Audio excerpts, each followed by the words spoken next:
Hello and welcome to Chapter 1. Today we're going to be looking at some of the general patterns and themes that we see within criminology, crime and punishment in the United States, and I'll explain how we're going to be looking at criminology from a sociological perspective.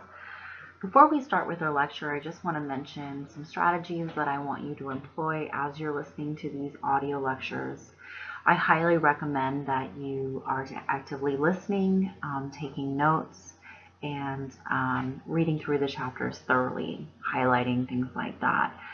When it comes time to taking your quizzes, which I'm sure many of you are really concerned about, I would have all of this information out and ready to reference as you are taking these lectures or these online quizzes.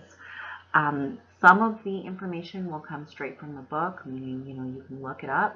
Others will be embedded within the audio lecture. So that is why it's really important that you are listening and actively listening, because it's not going to be something you're going to be able to reference. So let's start off with just looking a little bit about criminology and the state of crime and deviance in the United States, which is going to be the focus for this course. Of course, looking at other patterns and things like that across the world is great because it gives us a lot of perspective as to the state of where we are here in the United States. So I will use examples from around the world, but generally this course is going to be focusing on crime and deviance in the United States. So this may come as a surprise to some of you, but crime is actually down. You're living in one of the safest times in history. Most people don't feel that way. But I want you to kind of reflect and think about, our history, right? And our history hasn't always been, the United States hasn't always been a super safe place to live. Think about the Wild West, even the American Revolution. We have a lot of blood on our hands historically, maybe more so than other countries, but of course, we're not the only one. So we do have a bit of a violent past. Our current state right now is, like I mentioned, you're living in one of the safest times in history. You probably don't feel that way. Ironically, crime is down, but detention is up, meaning we have more people incarcerated than we ever have throughout our history. To give you some perspective, we're about 5% of the world's population, but we incarcerate about 25% of the world's prisoners. That means 1 in every 4 prisoners in the world is American. And so, of course, this comes at a great cost. The fiscal cost of about $60 billion a year, as well as affecting individuals, where 1 in every 32 people are being held within the criminal justice system. This system disproportionately affects certain groups. So, for instance, right now, we have more African American males in the system, meaning they're either incarcerated in jail or prison. They're on parole or probation. So at this point, 1 in every 3 African American males is in the system, which is a much higher rate than we have of African American males in college and public institutions. So this is obviously disproportionately affecting certain groups at higher rates. All right, here we have our chapter objectives. So the chapter objectives are simply to keep you, thinking and on course with where we're going to be going with the lecture. So just reflect on, okay, these are the things that we're going to be learning throughout today's lecture. So the first one for chapter 1 will be to become familiar with the sociological perspective and to also understand the mutual relevance of sociology and criminology. We're going to be able to trace the rise of sociological criminology, understand the relationship between crime, deviance, and criminal law, understand how consensus and conflict perspectives contribute to different definitions of crime and our understanding of criminal law. We're going to be able to provide an overview of criminal law, including the goals of criminal law, distinctions and types of crimes, and the meaning of criminal intent and legal defense to criminality.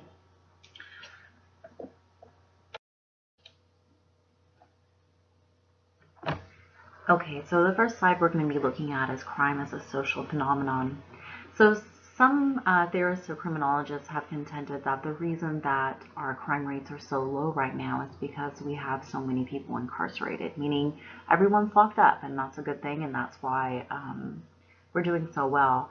But ultimately, I think the system is a little bit more complex than that. And we have to understand some of the policy or some of the attitudes that have fueled the certain policy decisions that have influenced the massive incarceration in the United States. So the first one that I want to discuss is length of sentencing. So we're going to talk a little bit about what's known as deterrence theory in a few slides here. But deterrence theory is the idea that the harsher the punishment, the more likely people are to not commit that crime, right? Because it's going to deter people. Ooh, I'm going to be looking at a death sentence. If I kill someone, I'm not going to do that. But I think what happens ultimately is that when it comes to things like property crime or drug laws, a lot of people don't perceive the punishment to be that bad. And oftentimes they're not thinking about a punishment when they, go and commit a drug crime. So for instance, the length of the first drug offense in the United States is 5 to 10 years. I think this doesn't really work for deterrence theory because I don't think most people recognize that it's that long. To give you some perspective, in the UK, the first drug offense is around 6 months. And because of what is known as mandatory sentencing, it doesn't necessarily let judges kind of use their own discretion in deciding, who gets these really lengthy sentences.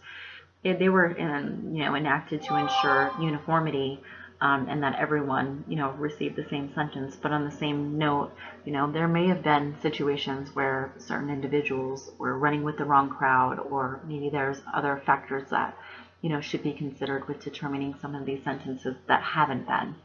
And so that's one of the main reasons why we see such high incarceration rates. Another one is the Three Strikes Law. So the Three Strikes Law was enacted in 1993, and essentially it gives you, 3 chances. And there are some flaws within the Three Strikes Law. It's been put up as a proposition to be repealed twice, and it was just recently repealed. A lot of Americans are starting to catch on to the idea that our incarceration, our high levels of incarceration, are actually a problem. And so a lot of people are advocating for reform finally. But it was on the ballot twice, and Americans continue to vote on these really harsh on-crime policies. And we'll talk about some of the reasons that happened in future lectures. But essentially, the 3 strikes would give an individual a mandatory 25 years to life when they commit the 3rd felony. But of course, there are some major issues. So for instance, you can get 2 felonies with 1 crime. And then in the state of California, and I know this doesn't make sense, but this is how it ended up, is that if you had 2 felonies already and then you commit a misdemeanor, which is a less serious offense, that 3rd misdemeanor would translate to a felony. And so what ended up happening, and it's not super common, but what has ended up happening is that you have people in the state who are serving a life sentence for things like, drug offenses. And if you're a kind of a punitive person, you might, say, well, they deserve that. They knew, and they do know, right? The second strikers know that the next offense, they're going to get in big trouble. But to give you some more perspective, we have murderers who get out in, 8 years or something like that. So someone being held for life, or getting 25 years to life for drug offenses does seem a little harsh in comparison. We also know we've experienced what's been known as the war on drugs. This was a huge factor in influencing the increase in the prison population. During the war on drugs, it increased the prison population by 12-fold. And so, again, we saw a disproportionate amount of African Americans being affected by the war on drugs because crack and powder cocaine were given different punishment. And if you know anything about crack and powder cocaine, there's really not much of a chemical difference. Crack is simply powder cocaine cut with baking soda, given a little water and put over fire, and it crystallizes. Powder cocaine is in the purest form. How we can relate this back to sociology is that whites are more likely to consume powder cocaine, while African Americans, especially up, during the 80s and 90s, were much more likely to consume crack simply because it was a lot cheaper. But one thing that we notice with television shows like Cops, if you remember that show, I actually think it's still on. Um, you know, Black urbanites were really vilified through the media as, being monsters. Crack was um, made out to be, this drug that made people, want to kill people or whatever. That was the way that it was kind of presented within the media. So for whites, you saw this huge disparity. Whites, you saw, powder cocaine kind of associated with glamorous, like Studio 54. You see it in some of these 70s, these older movies and things like that. Kind of like, hey, you're just whites having a good time, boardroom meetings and things like that. If you've seen The Wolf of Wall Street or any of these kind of Wall Street movies, there was a lot of cocaine being done by executives and things like that. But it was only vilified and ultimately criminalized when, it was thought that African Americans were doing it. And so the proportion was 100 to 1. So you had to have 100 times the amount of crack cocaine as a defendant with powder cocaine to receive the same sentence. And so these numbers were recently kind of analyzed, and Obama changed it to 16 to 1, but a lot of people are saying, hey, that's still really unfair. And so, ultimately, these are some of the reasons why we have such high incarceration rates in the United States.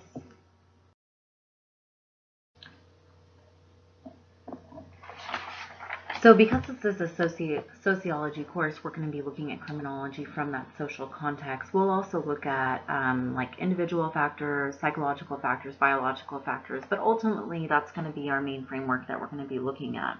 The reason that I think, after studying criminology for so long, that looking at it from the social forces is really, really important because a lot of times the biological perspectives or the psychological perspectives really fail to answer a lot of basic questions. For instance, if crime was inherent within the individual, why do crime rates differ across location and across time? Why do we see a lot of crime in inner cities versus, in rural areas? Why does crime differ along dimensions of inequality, right? So things like social class, which ultimately we know people of high social standing commit crimes too. They're just less likely to be punished for them for another myriad worth of reasons. We also want to look at why the legal response is oftentimes shaped by things like race, ethnicity, social class. So as I mentioned, racially it's really falling on the African American community, especially males, but females are not left out of this at all. But throughout history, we've seen this type of thing. If you know anything about our early years of when there was early immigration, Irish Americans were considered criminal. If you've ever heard the term paddy wagon, that was a reference to a police car or police wagon of the time, right? And full of paddies, which were known to be Irish or whatever. And so throughout history, we've seen certain groups stigmatized more than others. Ultimately, I think the reason that a lot of white ethnics were able to escape kind of the stigma that came with being targeted by the criminal justice system is after a while you lose your accent, you lose kind of those cultural things that make you stand out. And so at this point in time, you probably wouldn't know the difference between an Irish American and a white Anglo-Saxon Protestant. But you can still notice the difference between, for instance, a Hispanic or Latino or African American. And so now we're seeing it's those groups who are getting kind of the brunt of it. We'll also look at things like laws. We'll look at deviance in general, and really try to grapple with some of the norms that help us explain deviance. So I just want to go over some really basic terminology that will be important for this course. I'm sure crime is a word that you've heard before for the most part. And of course, when you commit a crime, you are breaking a law. Deviance, on the other hand, is associated more with things like norms. So norms are everyday things that guide our behavior. So for instance, they're culturally dictated. They're also dictated throughout time. So in the United States, a norm when you meet someone is to put your hand out and shake their hand. Of course, that would be different in other countries and maybe different across, even our own history.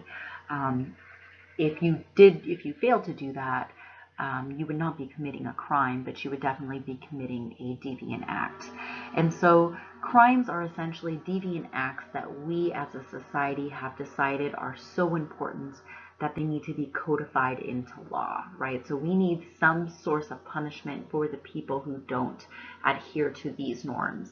And some of them are really obvious, right? We don't want people to murder. We don't want people to steal, things like sexual assault, really horrible. But in another sense, when it really helps us understand that these lines are really permeable and become blurred, think of something like speeding. In some respects, we might say speeding isn't even deviant because most people actually do it, right? It is the norm to speed. It's still criminal. It's a misdemeanor. It's not a big deal. You'll get a ticket. Maybe if you're going way over the speed limit, that's a little different. But it really helps us kind of understand that, these are interchangeable. Those lines are really, really blurry. Even things like drug laws, prior to the 1900s, most drugs were not, I don't think there were any drugs that were illegal. And so now when you kind of look at it and reflect now, it's very, very different. I live in Washington State. As you know, marijuana is legal here. It kind of looks like that's going to be the pattern for a lot of other states coming up here. What's considered criminal is varies across location, even in the United States. So there's a county in Nevada where you can legally go into a brothel and get a prostitute. And so, even that. So these ideas are really, really blurred, but it's important that you understand the difference between crime, deviance, and how law works to keep people in line, essentially. So we're going to be looking at different ways that we can analyze some of the explanations that we're going to be discussing this quarter. So there are two different perspectives that I want you to think about, and the first one is consensus perspective. A consensus perspective assumes that there's a consensus from all the people, that everyone agrees that these laws, should be on the books, that certain behavior should be obeyed, and most of it has to do with the idea that most of us have internalized this. At a very small age, we're told, don't do this, don't do that. And so we start to internalize it to a point where after a while, no one needs to tell you what the proper behavior is. Your consciousness is telling you, right? It's saying, don't do that. That's not okay. You're going to feel bad if you do that. And so this is a way that works to, keep people at bay and is a way that we control the population. We often don't think about this, but as criminologists, we're just as interested in why people don't commit crime as to why people actually do, because, not committing crime is actually a lot more common. On the other hand, and I can definitely relate to conflict perspective assumes that certain members of the public actually disagree. So if you look at things that are considered victimless crimes like drug use, gambling, prostitution, you see there's probably a little bit more conflict in the way people look at these different types of crimes. Some people say, prostitutes shouldn't be held criminally liable because, we're in an exploitative system of women, or the drug laws, right, or we're disproportionately affecting minorities. And so, the conflict perspective really looks at the disagreement found in the fact that, certain groups receive harsher penalties and receive unequal treatment. Just based on their, status. So for instance, right now we know that some pharmaceuticals are much more harmful to the population and actually leading to more drug use. Most people right now who are addicted to heroin actually started off as being addicted to opioids that they were prescribed by their doctor. And so opioids still very legal, and I would assume it's going to be really hard to change that because of pharmaceutical companies, and obviously their reach into things like Congress and lobbying and helping in creating policy and things like that. And so you can say, well, there's definitely some conflict. Another thing that we're going to be discussing over this course will be the for-profit prisons. And so now we have certain prisons that are set up, to make money, and that's their main goal. And so they might be scratching the backs of politicians to get them to continue to vote on very harsh penalties for crimes, because they're going to make a whole bunch of money doing that. And so we have a whole system where a bunch of people are actually depending on the fact that we have high incarceration rates. And I think on a personal note, it's pretty sad that that's where we put a lot of our resources, but that's just where we're at. And as I mentioned before, when it comes to class, that's one of the biggest predictors. So, upper class people are more likely to be let off for a myriad of reasons. They have better representation. They can hire full law firms. Sometimes what ends up happening with white collar crime or crime by, people, elites or people in high status, is that these people are very smart. And sometimes juries can't even really understand how they were able to do this. And so they don't feel like they can convict it if they don't understand it. And so we see a lot of inequality happening there when it comes to sentencing and how much money these people are stealing.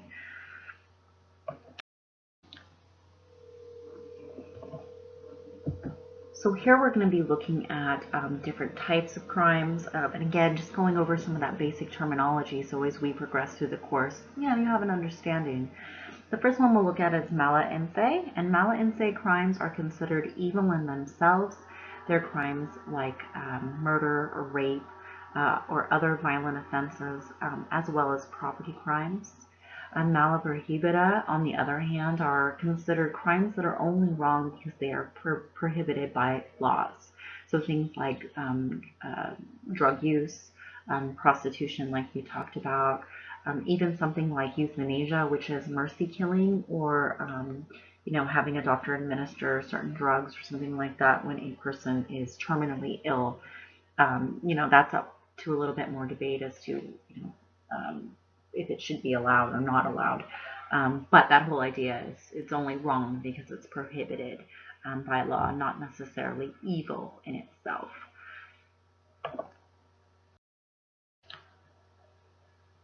And just a simple one here, a felony is generally one of those more, serious crimes.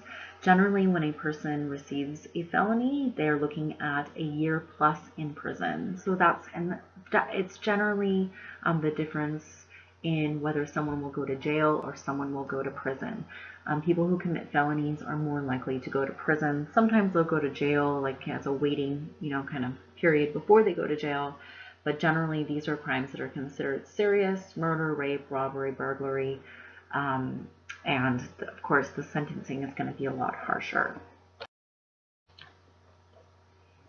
We also have misdemeanors. Misdemeanors generally, this is where you might receive a ticket for littering or jaywalking, speeding, but these are considered crimes that are less serious. If you do end up in, being incarcerated over it, you'll probably end up in a local jail. Things like petty theft or shoplifting, prostitution, drunk in public, simple assault. Maybe you get in a fight with someone out on the street and the cops come and you guys both get arrested. Vandalism, these are all considered misdemeanors, not seen as serious as felonies, and generally the punishment is less severe. All right, so when determining whether someone has committed a crime, this is looking at the actual act, or what's known as actus reus. So you can look at what's considered commission or omission. So commission is the idea that someone did something. You went in and murdered someone, you stole something, you did something that is considered illegal. Right? Omission is neglecting to do something that you are expected to do. So, for instance, if you don't file your taxes, you are, committing a crime. If you are a parent and you are not taking your children to school or feeding them properly, or if you are, some other caretaker for your parents or something like that, and you are not, feeding them or taking care of them, then you would also be, neglecting to do something important, and that would be considered a crime. So here we'll look at what's known as mens rea, and mens rea is known as a guilty mind.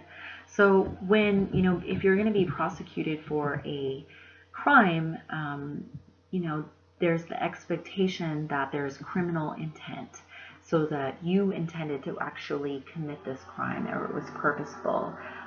You didn't kill someone on accident. This was something that you meant to do. You also need to know that the act that you did is considered a crime. This is sometimes where an insanity defense comes in. So someone would say, I was, temporarily insane. I didn't realize that what I was doing would kill this person, or something like that. I will say the insanity defense is rarely upheld. It's very, very uncommon for people to actually be let off. And you're never really let off. You're generally just put into a mental institution for the, maybe even your entire life. There was a woman years ago who, Andrea Yates, she murdered her 5 children in a bathtub, and she claimed that the devil had told her to do it. She was a very religious woman. And so she was let off on insanity. Who knows if she was really insane? I don't know.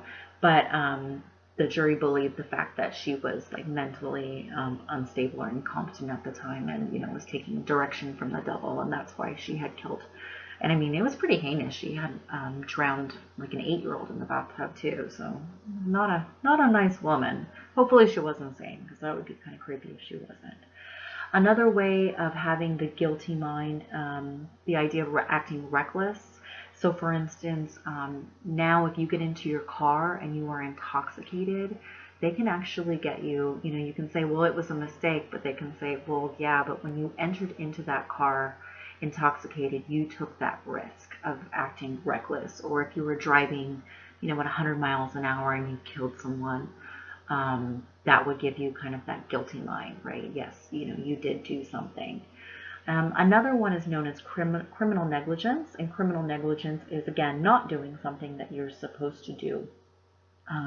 So for instance, if a parent left their child in a hot car, right, they neglected to care for them, or a lot of child abuse is actually child neglect, where parents aren't doing the things that they're supposed to do, not necessarily abusing the children, but of course, if you're not feeding them or clothing them properly, changing diapers to the point where they get sick, taking them to the doctor, right, when they are acting sick, you are neglecting your parental role.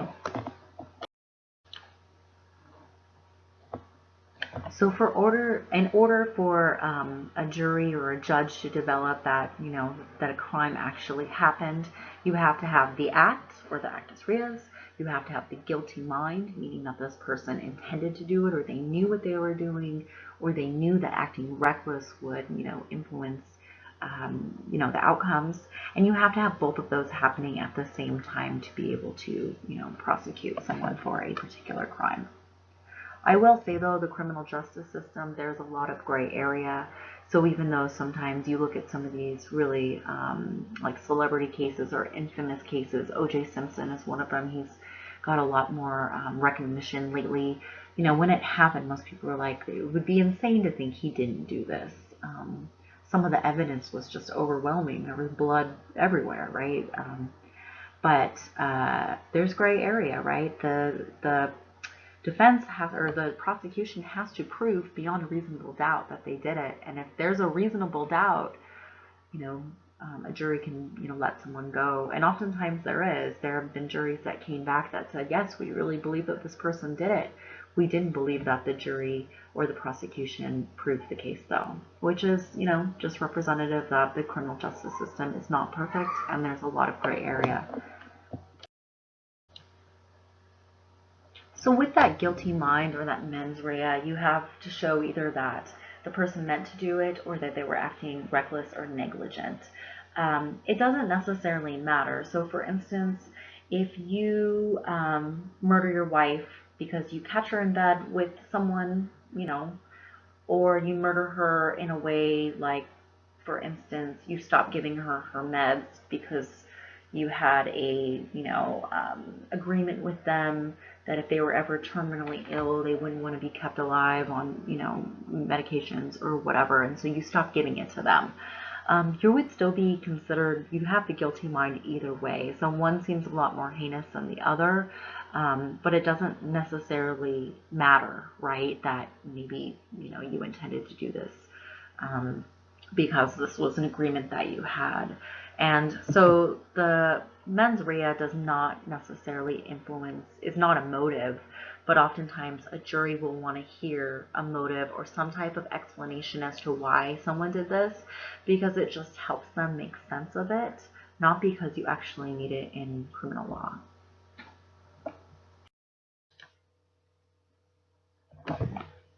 So here we are at our last slide. We're going to be looking at legal defenses to criminal liability. The first one is an accident or a mistake. So essentially that's your defense. I didn't mean to do this. There was a woman years ago who had left her child in the back of like a Suburban, and she claimed that she legitimately thought that she had dropped them off at daycare. And the child ended up dying because it was left in the hot car all day, and she ended up getting off. Don't know if it was true, but that was her legal defense. The next one was ignorance. And when I worked with Ontario Parole, I experienced this all the time. I remember reading through all kinds of cases where people claim, I just didn't know. Kind of reminded me of certain excuses I came up with as a teenager with my parents. One that I found was really common was an individual who was found with drugs in his pocket just claimed that he didn't know that they were there because these weren't his pants. They were someone else's pants. This legal defense doesn't usually work out very well, but maybe it's just a good thing that we all wear our own pants, I suppose. Anyways, the next defense to legal, or the next legal defense to criminal liability is duress. So essentially claiming that you were in fear for your own life. In the infamous case of Patty Hearst, she was kidnapped by Symbionese Liberation Army, and they actually got her to start committing crimes for them, and she committed like a string of robberies, and there was no one holding a gun to her head there. But she claimed that because she had been sexually assaulted multiple times, that like psychologically she was fear, under duress for her own safety. And so even though she was this rich heiress to the Hearst, Hearst was, I think they were book people. They have this huge book empire. And she was the heiress to them, kidnapped. But she started committing all of these crimes in it. It was really sensational. I look it up. It's from the 70s. And that's where the term Stockholm Syndrome was coined or came up with, or applied to, I guess. Not came up with. But Stockholm Syndrome is like where a person will start kind of empathizing with their captor. Another example where we saw duress being used as a legal defense was during the Vietnam War. There were men who did not want to fight, and of course during the draft that was illegal not to do so, and their legal defense was that they were under duress of their own conscience, and that's why they didn't believe in the war, and that's why they decided not to fight. The next one is self-defense, just simply saying, it was my life or theirs. Oftentimes we see a self-defense used in spousal abuse or, where there's domestic violence cases. Of course, you have to be really careful about the amount of force that you used. So for instance, in California, if someone breaks into your house and you shoot them in the back as they are running away, it probably will be very difficult to come up to have a self-defense clause hold up, because the claim would be that at that moment, you weren't under threat as they were, running away. Those laws vary though across states. I believe in Washington State, you are allowed to shoot someone in the back if they're on your property. And so again, varies across time and space. Another legal defense is an entrapment. So entrapment is the idea that law enforcement is somehow trying to induce an offender to, or a person to offend. So you guys know that there are sting operations. Sometimes undercover officers will pose as a prostitute, but there are certain rules that they have to abide by to ensure that they aren't entrapping certain people.